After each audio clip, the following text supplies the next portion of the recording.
Well, we've been bargain hunting again. We've got a brand new, unused Blue Circle Lima one. All the detailing bits that you have to add on are still sealed in the packaging. Same guy as I bought them from last time. One of the little operating concept iron ore wagons. These are normally double that price, which is why I don't bother buying them anymore. And 3 more of the weathered bullet tankers. And we all know they're going for a premium. The lot cost me 83 quid. With a little bit of discount and haggling. So I didn't think that was too bad for round one. There's not much there this time. Part two, a couple of more MGRs. One's got a load of them. Yeah, both got a load in them, DIY ones. But yeah, they were £8 each. Certainly cheaper than what the eBay prices are. And some medium electro frog points, 5 quid a pop. I went through the box and got the best ones out. Someone else soon whipped away the rest of them. They're all gone now, cleaned out when I went back. So that's it from sunny Spalding with no phone reception. And it's getting rather warm in here with surrounded by glass, so I'm going to go and have some dinner. Another day. Another box. Another damaged box. Courtesy of Royal Mail. Not much luck, it's a TMC parcel, and the last TMC parcel I had was the Akira scale that was, well, I don't think it was directly related to the impact. It was the loose window, so we've bought the other kit to go with the extensions that are just out of shot. That was 29 quid. I do think they're expensive for what they are. It builds that. I think they do a DHL version which is exactly the same, just comes with some DHL paraphernalia, or DPD I think. So the other box contains something by Ormby. It was on offer, 126 quid, half the price I believe, or the RRP. So let's have a look under the spotlight. Oops. The details of it compared to my last purchase, which was a Bachmann one.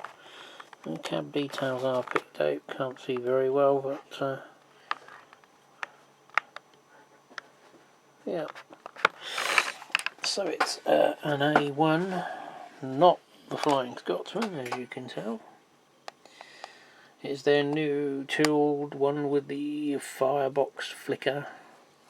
I don't know what else is marvellous about it. It's the full fat version, not the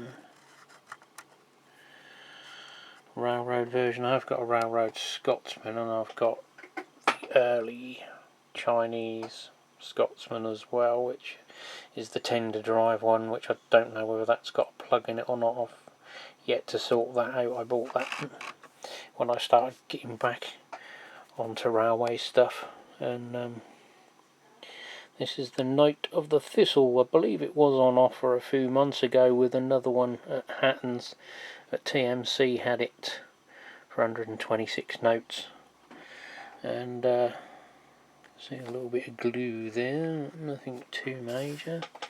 I think this is sort of like an improvement in the tender cool, and we've got the proper wheel to put on the pony truck because they put them stupid ones on. Hopefully it's a floating truck and not the moulded crap one. So yeah, we'll have to get it on the track before I pack the track away to do my other channel video. So it'll give me a chance to run this and the Class 50. So the chances are you'll all have already seen this, because there'll probably be a little clip that I do as a short or something, or do something on Instagram with these two running for a test to make sure they're all okay before they go back in the box. So, well, I think it's the only one I've had this week. Anything else you've seen compiled with this video is from the previous week, but I've just had these turn up, American wagons, as you can hear. Sounds like we've got a floating weight. These were a bit of a double whammy. I bid on these because I wanted the Tropicana car. It's not as new a modern one as I wanted, but you have to get what you can find. But the guy had another listing for 4 wagons which were modern ones, which I did want, but I got knocked out of the running, shall we say. So I ended up with sort of like the bum deal as it was, because I kind of only bought the 3 on the premise I was going to win the other ones and get combined postage discount, blah blah blah. You win some, you lose some. So we just opened them up. Doesn't look to be anything too major at the minute. Obviously pushing them in a box tightly has detached the wheels. Nothing major there. That looks like another one with an odd set, a slightly wider axle by the looks of it. That's not in place either. That's come adrift. Nothing major, but yeah, the one with the loose weight. And I don't think anything's broken, it's just squeezing them in a tight box gives you no crush space. And what you do have is impaction. Yeah, this is becoming a bit of a habit. I think I'm going to be changing regular buyers. So all fine now. I'll put it all back together again. Bit of the old Gorilla double-sided tape on the weight. It just old age, I guess, happens to the best of us. The glue had dried up and it obviously maybe a knock in the post had knocked it loose, but everything else is fine. All the foot pegs, so it's like there's only, I don't know what was on there by the data panel. There's a hole there where something was, but so we've got the brake wheel right at the top, which they tended to get moved down during manufacturing to that area, because there's no walkway on the top, which there is on the older models.